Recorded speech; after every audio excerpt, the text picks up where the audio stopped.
มาอ้ายมา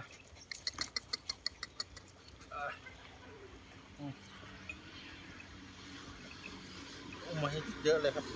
โอ้3 ตัวเต็มแล้วเอา4 ตัวไป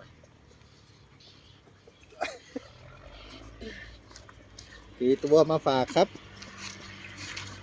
4 ตัวมาเที่ยวหาครับ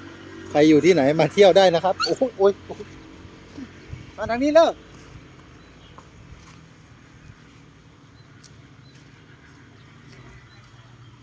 เด็กๆทั้งหมด11 ตัวมีตัวผู้อยู่5ครับ